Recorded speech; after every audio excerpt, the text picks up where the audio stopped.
Bonjour à toutes et à tous, soyez les bienvenus sur le plateau de l'émission Le Programme de Via Poste sur vos défis et préoccupations quotidiens. Je suis ravie de vous retrouver pour ce nouveau numéro autour d'un sujet qui traverse les entreprises, le travail intergénérationnel. Jeunes recrues, alternants, salariés expérimentés, managers, futurs retraités, au travail, les générations se croisent, se questionnent, se complètent souvent. Alors, qui apprend de qui? Avec nous, des invités au parcours et aux regards différents pour éclairer cette question. Des témoignages concrets, sensibles et inspirants. C'est tout de suite dans l'émission. Comme à chaque fois dans ce programme, vous allez retrouver certains visages bien connus de Via Poste, des confrères, consoeurs de l'entreprise, mais aussi découvrir une personnalité qui viendra partager son parcours et son histoire. Aujourd'hui, nous aurons le plaisir d'écouter Léo Maisonnave-Coutero. Bonjour. Bonjour, comment allez-vous? Très bien, merci. Vous êtes chef de projet Data IA au sein de l'activité maintenance de Via Poste. Exactement. Bruno Bonjo est avec nous. Bonjour. Bonjour. Vous êtes responsable d'exploitation sur la plateforme colis de Pontcharra. C'est ça. Catherine Goldfarb, bonjour. Bonjour Dorothée. Directrice des ressources humaines de Via Poste. Et puis nous avons le plaisir aujourd'hui d'accueillir également Clovis Tétanger. Bonjour Clovis. Bonjour Dorothée. Alors, votre nom parle sans doute à tous les amateurs de champagne, puisque vous dirigez avec votre sœur la Maison Tétanger, l'une des dernières grandes maisons de champagne encore détenues par une famille.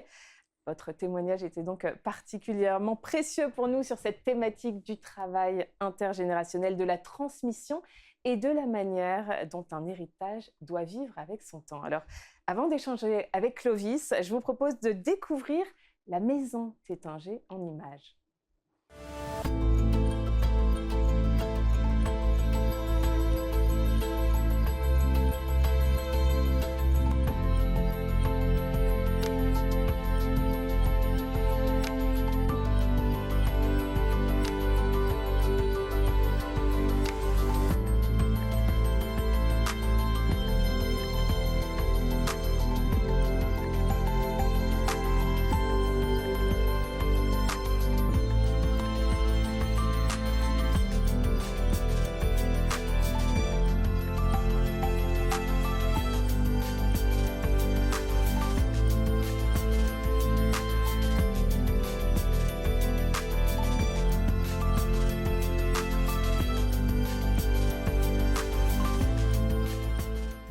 La beauté et l'héritage de la Maison Tétanger, parfaitement illustré. Alors, je le disais en introduction, l'histoire de la Maison Tétanger, c'est une histoire de famille.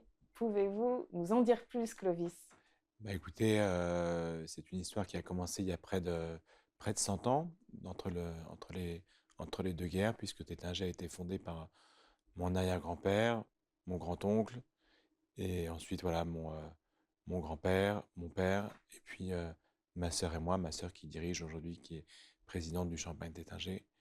Et donc ça fait presque quatre générations. Avec une histoire, des hauts, des bas, on imagine. Avec, dans chaque famille, parfois,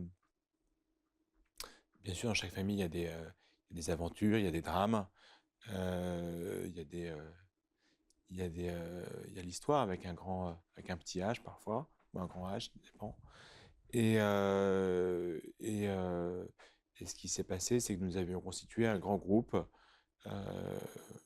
au fil des années. Et pour des raisons familiales, l'ensemble de la famille a voulu céder ce groupe en 2005, un groupe large aux activités multiples.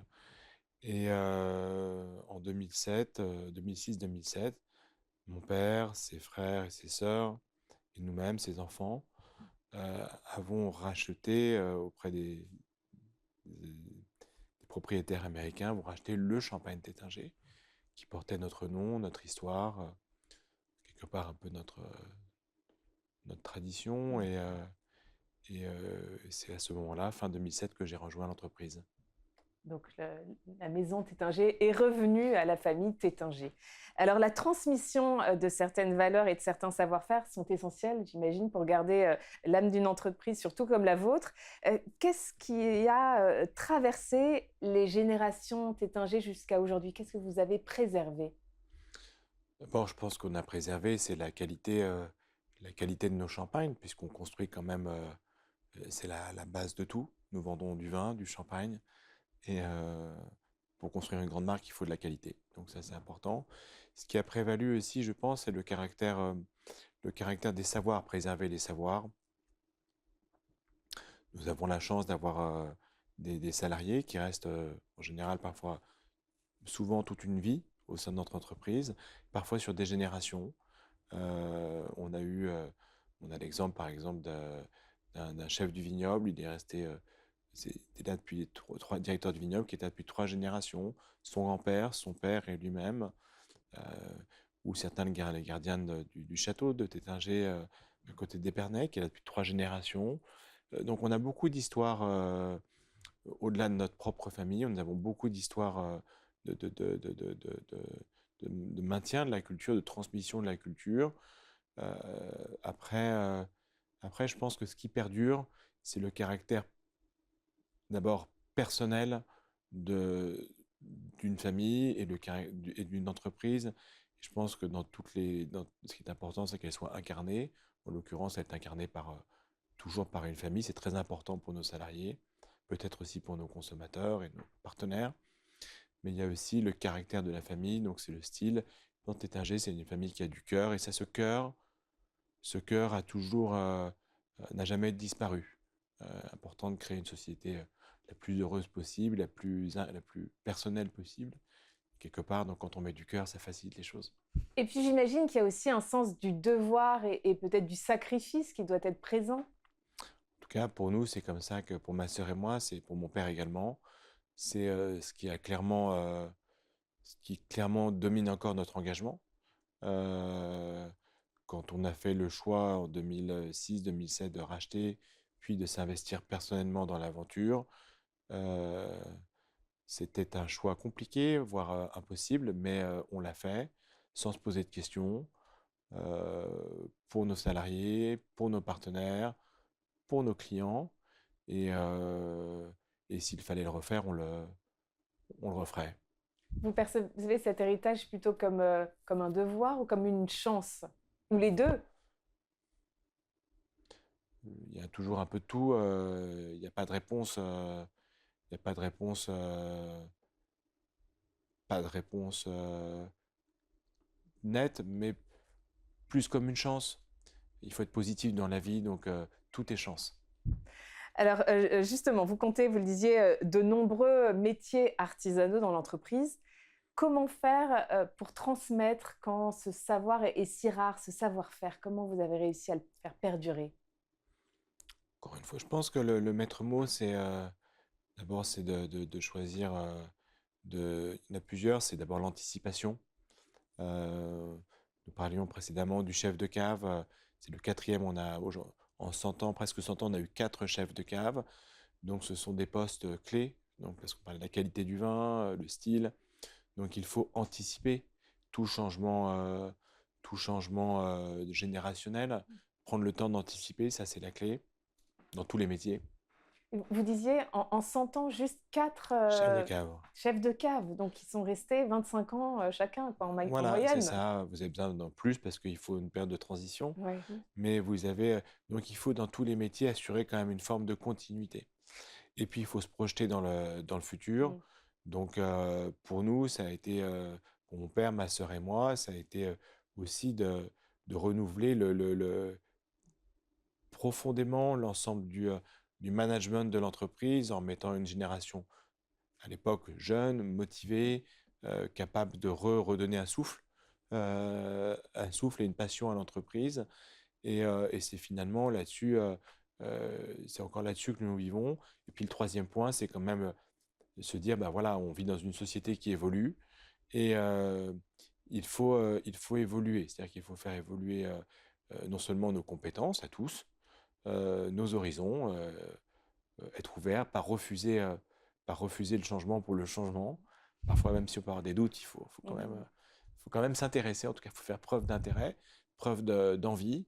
Et je pense qu'avec des ingrédients, entre guillemets, qui sont tous positifs, entre guillemets, les entreprises peuvent traverser le temps se transformer selon les métiers, mais en tout cas peuvent, euh, peuvent, tra- peuvent durer. Justement, cette nouvelle génération Tétanger que vous incarnez avec votre sœur, elle est venue avec des changements, sa touche personnelle, sa touche générationnelle. Qu'est-ce que vous avez apporté? D'abord, je crois que il n'y a pas que enfin, c'est un ensemble. Et je pense qu'on a apporté d'abord, quand nous sommes arrivés, nous avions tous 27, 28, 30 ans. Il a fallu reconstruire toute la base humaine du management de la société, de l'encadrement de la société au sens large du terme, pas que le management, mais l'encadrement. Et on a apporté d'abord un renouveau de passion. Quand on est jeune, on a pas que seulement quand on est jeune, mais on a quand même le sens de la compétition, plus, plus, plus aiguisé, on a envie d'être le meilleur, d'être les meilleurs, plus exactement. Euh, on a aussi, euh, on a aussi l'envie entre guillemets, de gagner, donc ça a été important. Et cette envie, elle s'est enfin, ce sens du détail, ce sens de la passion, plus l'ouverture à tous les, entre guillemets, la société actuelle. Enfin, parfois aujourd'hui, même moi, à bientôt 48 ans, on se sent même un peu dépassé d'ailleurs, largement dépassé. Mais ça a été 18 ans, enfin, derniers 18 ans, enfin 20 ans, ça a été pour nous cette remise de ce souffle nouveau, ça a été la conquête de nouveaux marchés. On est passé de 60 à 60 pays, 60 marchés, à peu près 130, 140. Nous sommes passés, nous avons, pour accompagner cette évolution, nous avons été obligés d'agrandir l'entreprise, on a racheté une usine, on a refait tous nos sites, réembelli tous nos sites. On a aussi construit une société viticole de production, enfin, planter des vignes, créer une usine aussi, créer des centres de visite en Angleterre. Donc en fait, on a aussi beaucoup créé des partenariats, enfin, des choses dont on n'aurait jamais imaginé quand on a été jeune avec des institutions de taille mondiale comme la FIFA ou d'autres choses. Donc en fait, on a mis du rêve. Et je pense que c'est important euh, quand on dirige une entreprise, quel que soit son niveau, quand on encadre, il faut mettre du rêve. On ne peut pas être purement technico-technique ou tactico-technique, comme le dirait Didier Deschamps, mais on doit mettre du Propos de rêve, FIFA, ça. on doit mettre du rêve et on doit mettre de soi, de la personnalité. Je pense que voilà, Tétinger en quelques années est devenu passé du 12e au 5, 6e rang mondial en termes de marque. Et quelque part, ça paye. Il n'y a pas de recette précise, mais l'envie, euh, l'envie paye. Et la future génération, alors vos enfants sont-ils prêts à reprendre le flambeau? Après, c'est un peu jeune encore, et puis ils ont encore un peu de temps. Après, je sais pas. C'est une question qui se posera en son temps, je l'espère. Je l'espère parce qu'on ne peut pas faire ce travail pour, entre guillemets, pour rien. Ça fait partie aussi de notre vie, quelque part. On parle beaucoup de vie pro, vie perso. Parfois, bah, les deux sont quand même difficilement dissociables, pour être tout à fait honnête. Et je sais pas, en tout cas, moi, j'aimerais bien. Après, c'est toujours une question importante. Est-ce qu'ils ont envie de faire comme leurs parents? Vous savez, quand vous allez dans le bureau de vos parents, vous dites, est-ce que c'était vraiment ma place? Mm. Est-ce que j'ai vraiment envie de vivre avec ce poids? Moi, je me pose parfois la question. On verra. Bon, affaire à suivre en tout Affaire cas. à suivre. Merci beaucoup pour ce témoignage, Clovis. Alors, on le disait, vous représentez la nouvelle génération Tétinger. Elle est également représentée dignement, cette nouvelle génération, sur notre plateau avec vous, Léo. Rebonjour. Vous êtes donc, je le disais, chef de projet Data IA au sein de l'activité maintenance de Viapost depuis janvier, après avoir effectué 3 ans en alternance dans l'entreprise. C'est ça. Alors, derrière le mot alternance, il y a souvent des rencontres décisives. Pour vous, quelles ont été les personnes marquantes dans cette période et qu'est-ce qu'elles vous ont transmis? Effectivement, comme vous l'avez dit, c'est vrai qu'il y a pas mal de rencontres marquantes. Je pense déjà directement à deux noms, Monsieur Afekir et Monsieur Samb, qui sont des responsables d'opération et un superviseur de maintenance, qui ont su m'aiguiller pendant ces 3 années lors de mon alternance, qui m'ont vraiment aidé. Pas forcément qu'au niveau du technique, même s'ils ont fait un très gros travail là-dessus.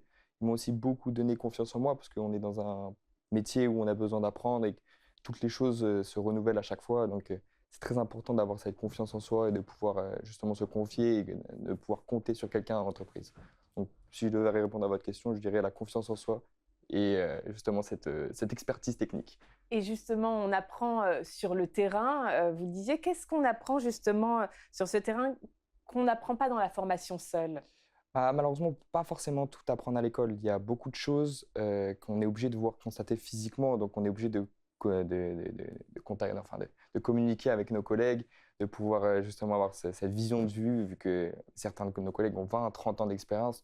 Donc, c'est très, très important de comprendre le métier via eux et de pouvoir justement s'épanouir grâce à eux et de pouvoir leur proposer ces outils et qu'on puisse avoir enfin, une entente entre partenaires qui puisse être que profitable. Et alors, quand on préparait cet échange, vous me disiez que ces partages d'expérience vous avez fait peut-être gagner 10 ans. C'est pas rien. Ah, c'est pas rien, c'est vrai. Voilà, comme Bruno, des personnes ont vraiment beaucoup d'années d'expérience et de pouvoir justement regarder ce qu'ils font, les suivre, les accompagner, bah, directement, ça va beaucoup plus vite que si on lisait un livre ou qu'on allait sur Internet, sur le SharePoint, etc. C'est vraiment la base du métier, en tout cas, reste toujours grâce à nos collègues qui ont beaucoup plus d'années d'expérience que nous. Alors, au-delà des compétences, il y a aussi la confiance qu'on prend dans un métier. En quoi le regard de ses collègues plus expérimentés vous a-t-il aidé à trouver votre place? Ah bah, forcément, quand quelqu'un a 20, 30 ans, voire 40 ans d'expérience et qui te dit que tu as fait du bon travail, que ton outil sert, ah bah alors là, je peux pas être plus content que ça. Je peux pas être plus content que ça parce que c'est quelque chose qui est gratifiant pour même un alternant en règle générale. Quand on lui dit voilà, que tu as fait du bon travail et qu'il vient d'arriver sur le terrain, bah, il peut que s'améliorer et justement proposer de nouveaux outils, de proposer de nouvelles possibilités que bah, peut-être les anciennes personnes n'ont pas forcément pensé ou et ben, c'est du plus en plus pour chacun, du coup. Ça vous permet de vous sentir légitime, ce qui n'est pas forcément Totalement. évident quand To- on arrive. Oui, totalement, totalement. Parce que c'est assez compliqué de faire sa place. On est dans une équipe qui est souvent de 10 à 15 personnes. Donc, de pouvoir montrer ce qu'on peut faire et ce qu'on sait, c'est vraiment, vraiment très intéressant que, en tout cas, ces collègues-là puissent nous dire qu'on fait du bon travail. Ouais. Donc, une grosse confiance. Alors aujourd'hui, Léo, vous développez des outils d'IA. Tout à l'heure, Clovis disait que parfois, il se sentait un peu largué. Je pense que c'est peut-être à peu près sur ces sujets-là d'intelligence artificielle que traite Léo au quotidien. Donc, vous développez ces outils pour aider les équipes. En quoi ce rôle vous met-il justement au croisement des générations différentes? Ah bah, on est dans une ère où, comme vous avez dit, on a beaucoup de nouveaux outils, donc beaucoup de nouvelles choses. Donc, en règle générale, quand on arrive vers les personnes un peu plus âgées, ils ont beaucoup de mal, on va dire, à s'adapter à de nouveaux outils, même si c'est pas forcément 100% des cas, mais la plupart des gens, oui, ont des fois de temps en temps. Il y a du Bruno mal. qui rit, alors on aura son témoignage peut-être tout à C'est l'heure. ça. L'IA, ça vous parle, Bruno? Ah, certainement moins que Léo. Voilà. Voilà, c'est ça. C'est que après, des personnes comme Bruno qui sont très très curieux, qui sont très très intrigués, forcément, ça va beaucoup plus vite. Et quand je lui explique directement comment ça va fonctionner, comment ça fonctionne, bah, ça peut être très réceptif et ça peut bien se passer. Mais il y a des personnes où voilà, ils sont habitués à leurs outils, habitués à leur expérience, et ça paraît un peu plus compliqué de leur inculquer, en tout cas, ces manières-là. Donc vous avez eu des réactions très directes? Ouais, ça m'est arrivé déjà des personnes qui voulaient pas du tout, même pas du tout m'écouter. Donc, dans ces moments-là, bah, on rigole un peu et on essaye quand même petit à petit de lui faire passer l'outil. Mais Et on réessaye le mois prochain? On attend que ça mature un peu? non, justement, on essaie de montrer à ses collègues, particulièrement leur montrer que comme quoi ça avance et que quelque chose, ça crée quelque chose. En tout cas, on a réussi à faire un bénéfice là-dessus. Et que voilà, si le collègue puisse voir justement ces résultats-là, en règle générale, voilà, ça match tout de suite. Oui, on peut se demander comment on fait pour être entendu quand on vient avec des nouvelles façons de faire face à des collègues qui ont 20 ans, 30 ans de plus que soi. Bah, la façon qui marche le plus, en tout cas, que j'ai ressenti, c'est déjà de faire cette relation entre la personne. C'est qu'on essaie déjà de créer un lien pour savoir quelles sont tes problématiques, quelles sont tes envies, qui tu es toi en règle générale, et qu'on puisse discuter 30 minutes, 1 heure de sa globalité de lui au sein de Viapost. Et que voilà, qu'on se comprenne, qu'on s'apprenne à parler tous les deux, que du coup j'essaie de regarder ses contraintes, qu'est-ce qui l'embête durant sa journée de travail, et que je puisse apporter des outils si c'est possible. et voilà, qu'on essaie d'avancer ensemble au lieu d'avancer séparément. Puisque, comme on le dit, on n'est pas forcément tout le temps sur les terrains H24. Donc, d'être le plus présent, en tout cas pour eux, et de pouvoir comprendre leurs problématiques, c'est le plus important. Clovis, on voit avec le témoignage de Léo que les jeunes, nouvelles générations apportent aussi aux anciens. Pour vous, une transmission réussie, ça passe forcément par cet échange dans les deux sens? Bien sûr, je vois que Léo, même sans l'être, est déjà aussi directeur des ressources humaines. Ah ben voilà. Voilà.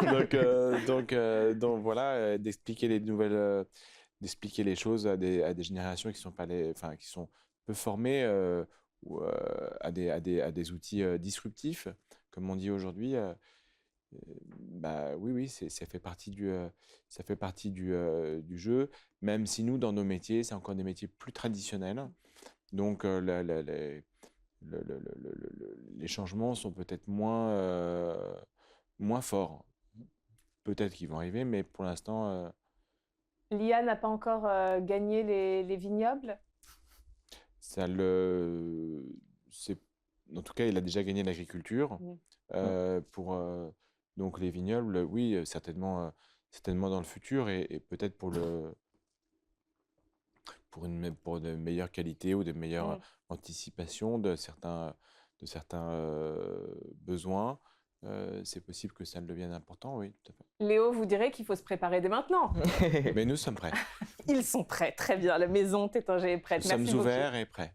Merci Léo pour votre témoignage. Une belle illustration de cette transmission du savoir-faire terrain que Viapost encourage au quotidien. Catherine Goldfarb, DRH, donc je le disais de Viapost. Cette alternance qu'évoquait Léo, c'est un des piliers de l'entreprise.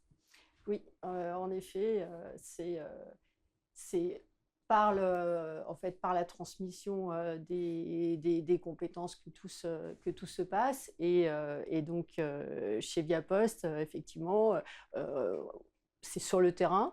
Donc, on a à la fois des bonnes pratiques qui s'acquièrent au fil du temps, des bons réflexes, le fonctionnement aussi du collectif qui s'apprend sur le terrain. C'est la vie aussi ensemble qu'on apprend. Et c'est pourquoi, en fait, on favorise la transmission entre générations et que l'alternance, évidemment, en est le meilleur dispositif possible. Et je trouve effectivement que l'expérience de Léo l'illustre très bien. Enfin, c'est vraiment ce qu'on essaie en tout cas de faire vivre à nos collaborateurs chez Viapost. D'un côté, on a des jeunes qui arrivent, qui ont un regard neuf, des connaissances théoriques, voilà. Et puis de l'autre côté, des personnes qui sont sur le terrain, qui connaissent les métiers, leurs réalités, et qui peuvent du coup partager. Aujourd'hui, on a dans l'ensemble de nos métiers, de nos activités, une 60aine d'alternants chaque année, qui sont bien répartis, y compris d'ailleurs sur les services support. On fait aussi de l'alternance. Voilà, donc en tout cas, c'est ce qu'on essaie d'encourager pour les années à venir encore. Des alternants qui sont donc formés sur le long terme. Mais il est aussi essentiel de former ceux qui enseignent, ceux qui instruisent. Exact. Comment ça se passe? On peut être un bon professionnel et ne pas savoir nécessairement comment transmettre son savoir. C'est pas inné. Alors, on a des dispositifs aujourd'hui qui sont, par exemple, Via Learning. Donc, c'est notre plateforme de e-learning. Et donc, dessus, on a des modules qui sont accessibles à ceux qui jouent ce rôle de tuteur. Et donc, nous essayons de les mettre en œuvre en plus de dispositifs de formation en physique plus classiques. Voilà. Alors, au-delà de l'alternance, Viapost mise aussi beaucoup sur le mentorat qu'on a déjà évoqué plusieurs fois dans cette émission. Oui, le mentorat, c'est quelque chose qu'on a mis en place l'année dernière, donc c'est la 2e année.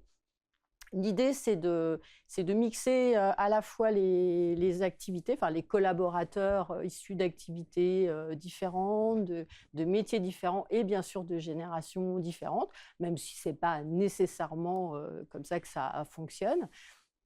Et donc là, c'est un dispositif d'accompagnement au développement professionnel qui se fait sur plusieurs mois. On n'a pas fixé de durée limite, mais on va dire que c'est autour de 6 mois. Et là, les mentors et les mentorés peuvent partager des expériences, du savoir, beaucoup de savoir-être aussi. Et c'est aussi un dispositif qui permet de faire évoluer en fait l'ensemble, à la fois les mentors et les mentorés, parce qu'en fait on se pose, on prend du temps pour réfléchir ensemble à son parcours, à la fois le parcours du mentor et le parcours du mentoré. C'est très riche, l'expérience devient un peu plus mûre avec le temps, mais oui, c'est en tout cas un autre dispositif de transmission des compétences entre générations. Merci beaucoup, Catherine, pour cet éclairage. Alors, on le disait, plusieurs générations s'expriment aujourd'hui. Léo, au début de son parcours professionnel. Et puis, Bruno qui va bientôt tourner une grande page après une carrière dense et très investie. Bonjour, rebonjour, Bruno. Vous avez rejoint Viapost il y a 7 ans, après de longues années dans la grande distribution. Vous êtes aujourd'hui responsable d'exploitation sur la plateforme Colis de Pontcharra, où vous pilotez une équipe de 30 personnes, aux profils et aux âges très variés. Alors, dans votre façon de manager, quelle place tient l'envie de faire progresser celles et ceux qui vous entourent? Est-ce que c'est quelque chose que vous avez toujours eu en vous? Alors, toujours en moi, je ne sais pas. Ce que je sais, c'est que on m'a toujours transmis cette envie de partager, de faire évoluer les gens pour justement anticiper à l'époque, parce que j'ai moi-même, à un moment donné, remplacé des gens qui sont partis à la retraite, qui ont changé d'établissement. Donc tout ça, ça s'anticipe. Pour perdurer le travail au jour le jour. Et c'est quelque chose que moi, on m'a transmis et que j'ai continué à faire. Et est-ce que quand on est proche de la retraite, on ressent encore plus ce besoin de transmettre, peut-être pour toujours être auprès des équipes, même quand on n'est plus dans l'entreprise? Je ne sais pas si on laisse un souvenir dans l'entreprise. Mais je dirais que ma première envie, c'est qu'il y ait quelqu'un qui soit encore plus compétent que moi demain. Ça, on va y revenir. Alors, justement, ça, c'est assez rare. C'est ce que vous m'aviez dit quand on avait préparé cet échange, que Bruno, il forme quelqu'un pour qu'il devienne meilleur que lui. Tout le monde n'a pas cette humilité. Comment vous l'expliquez? Je ne sais pas, c'est le but. C'est le but quand on accompagne, quand on forme quelqu'un. Je dis souvent, la transmission, ça doit être un plaisir et pas une peur. J'ai connu aussi dans ma carrière des gens qui avaient peur de transmettre, peur qu'on prenne leur place, peur qu'on devienne meilleur qu'eux. Oui. Si on pense un petit peu à l'entreprise dans laquelle on est, forcément, les gens seront meilleurs puisqu'on va leur transmettre notre savoir, mais ils vont aussi découvrir nos qualités, mais découvrir nos défauts. Donc, comme je leur dis souvent, gardez les qualités que vous voyez en moi et vous allez éliminer les défauts et avec la technique, mais forcément, vous serez meilleur que moi. Et justement, vous-même, quand on préparait cet échange, vous me disiez que vous n'aviez aucune difficulté à admettre que certains jeunes ont une meilleure technique que vous sur certains points. Vous êtes inspiré de façons de faire parfois? Non, ça ne me dérange pas. Oui. Ça me dérange pas. Je dis souvent, faire 2 pas en arrière pour en faire 5 en avant, c'est faire avancer la machine. Oui, je pourrais avoir quelques anecdotes ou comme ça où des collaborateurs m'ont démontré qu'ils avaient une technique meilleure que la mienne. Donc, retour en arrière, Quoi, pour ranger des caissons? C'était quoi l'histoire? Oui, c'était l'anecdote qu'on parlait en préparation. C'était sur le chargement des UT, des cartons de vin. Justement, j'avais une méthode. Maison Tétinger ou... J'avais annoncé une méthode au brief pour que ça soit bien stable, pour que ça soit efficace. Et j'ai un collaborateur qui m'a repris après, qui a attendu la fin du brief, qui m'a repris après, qui me dit « Bruno, viens, je pense que j'ai mieux que ce que tu proposes ». Donc on est On est rentré simplement dans le camion, on a travaillé ensemble, et effectivement, sa méthode était meilleure que la mienne. Le lendemain, redébrief, et ça ne m'a pas dérangé de dire ce que je vous ai dit hier. Eh ben, on va l'oublier, on va faire quelque chose de plus efficace à partir d'aujourd'hui. Et c'est ça qui est génial, c'est que quand on transmet, il n'y a pas que les anciennes générations qui transmettent. On s'aperçoit que c'est un vrai partage, quoi. Dans les deux sens. Léo, c'est une belle philosophie que vient de partager Bruno, cette envie de rendre les autres meilleurs. Est-ce que vous vous projetez aussi dans ce rôle de transmission, peut-être bientôt, ou c'est peut-être déjà le cas, auprès d'un stagiaire, d'un alternant? Ça va peut-être arriver plus vite que vous ne le croyez? Pour le moment, c'est pas prévu, mais vraiment, ça serait avec plaisir, avec grand plaisir que je pourrais, comme Bruno a dit, transmettre des informations pour qu'il devienne plus fort que moi. Ça serait l'objectif, en tout cas. Alors, Bruno, vous disiez tout à l'heure que pour transmettre aujourd'hui, vous avez dû apprendre, vous aussi, auprès de certaines personnes qui vous ont marqué, qui vous ont appris votre métier. Est-ce que vous avez le souvenir d'une personne en particulier qui a été particulièrement importante dans votre parcours et de messages qu'elle vous aurait dit? Oui, bien sûr, je pense à deux personnes. Moi, je suis issu de la grande distribution. J'ai fait toutes mes armes pendant 2-3 ans avec une personne qui m'a accompagné. Et quand j'ai quitté sa société, il m'a dit un jour je viendrai te rechercher. Voilà, il ne pouvait pas me garder pour X raisons. Sacrée promesse, il l'a fait. Et il l'a fait, il est venu me rechercher au bout de 3 ans, on a refait un bout de route. On a refait un bout de route ensemble. Et comme on était sur une enseigne nationale pour évoluer, il a fallu aussi changer de région. Donc j'ai découvert une autre personne qui, lui, pareil, m'a appris à piloter au plus juste, m'a appris à lire un bilan, m'a appris à négocier, à acheter. C'est pour ça qu'aujourd'hui, la transmission, je ne sais pas si c'est naturel ou pas, ce qu'on disait tout à l'heure, mais une chose est sûre, si on veut que les entreprises perdurent, il y aura forcément une transmission de l'expérience des plus anciens et forcément des gens comme Léo qui vont venir avec leur enthousiasme, leur envie et leur jeunesse et leurs nouveaux outils. Donc, encore une fois, c'est un complément. Et justement, vous la croisez au quotidien, cette jeune génération, et vous constatez, je crois, que les codes ont changé. Racontez-nous comment ça se traduit. Oui. Les codes ont changé. Je pense que... Alors, qui a tort, qui a raison? Je pense qu'encore une fois, il va falloir se remettre en cause. Mais moi, pour mon cas personnel, ce qu'on recherchait surtout au départ, c'était avoir un CDI, rentrer dans une entreprise, et puis continuer à travailler. Aujourd'hui, les relations que je peux avoir, elles sont quand même beaucoup plus directes. On se permet des choses peut-être dans le langage que moi, je ne me serais jamais permis. Aïe, aïe, aïe. Oh là là, ça, il n'aime pas, Bruno. Je ne me serais jamais permis avec mes anciens responsables. L'engagement aussi. L'engagement, ça, Par exemple, je le regrette un peu. Je pense qu'aujourd'hui, il y a moins d'engagement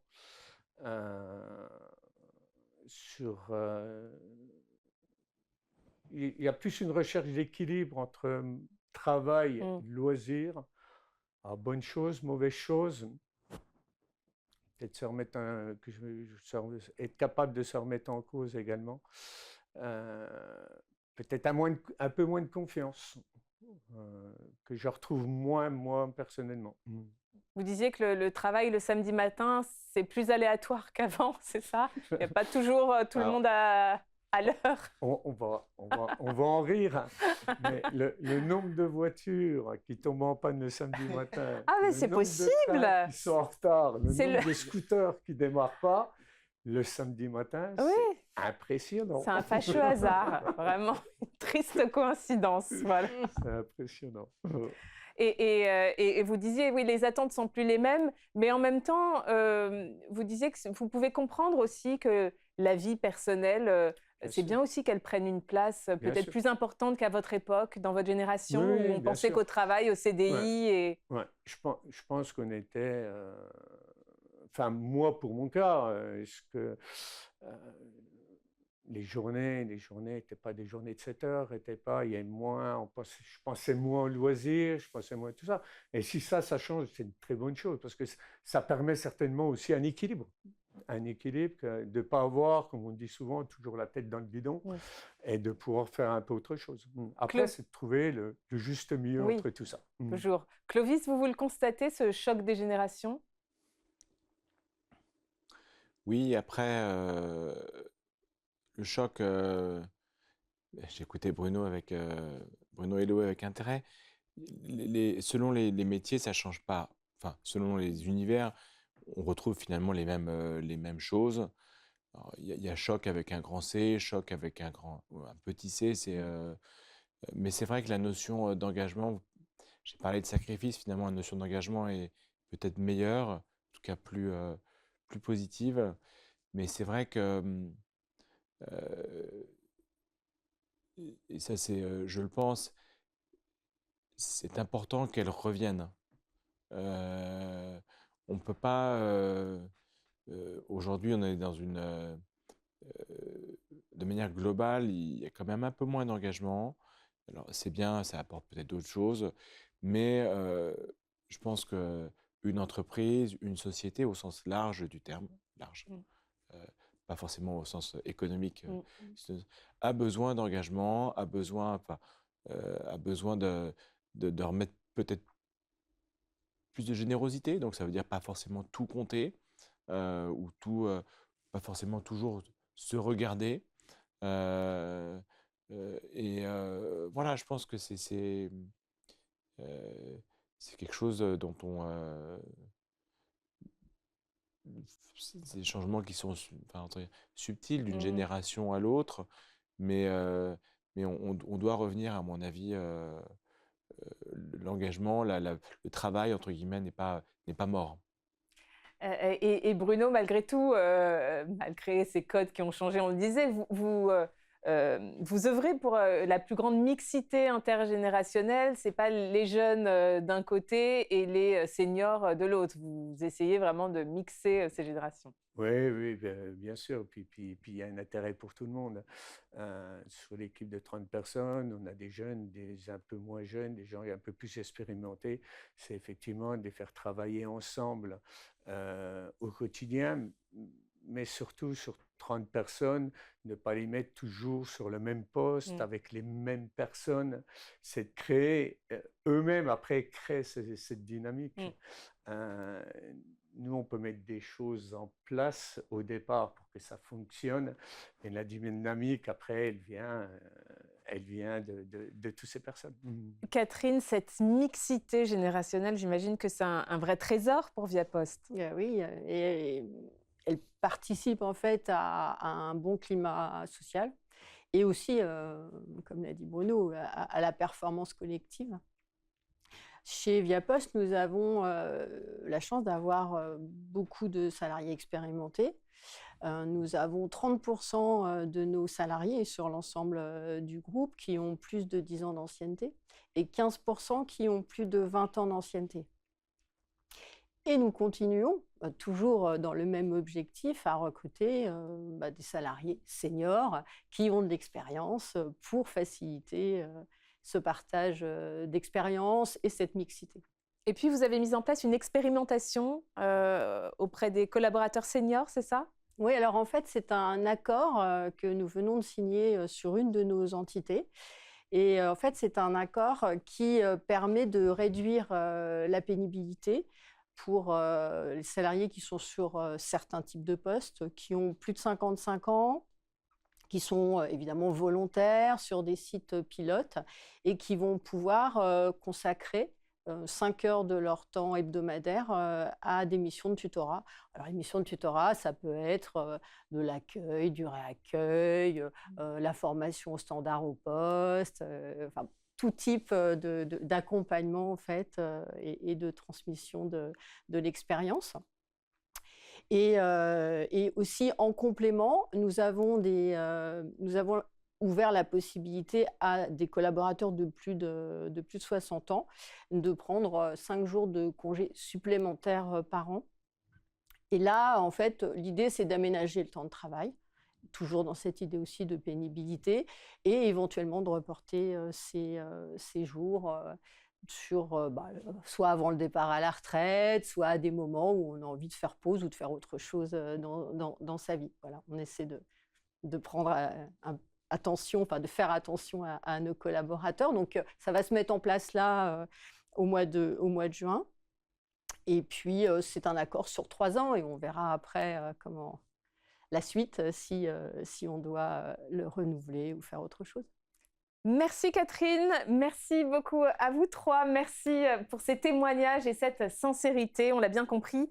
Au travail, chacun a quelque chose à apprendre de l'autre. L'expérience compte, les idées nouvelles aussi. Et c'est en faisant dialoguer ces générations que l'on construit des équipes plus fortes, plus riches et plus soudées. Merci beaucoup à vous tous pour votre attention. Ce fut un plaisir de vous accompagner. Vous pourrez retrouver des extraits du programme sur le compte LinkedIn de Viapost. Évidemment, n'hésitez pas à liker et à partager.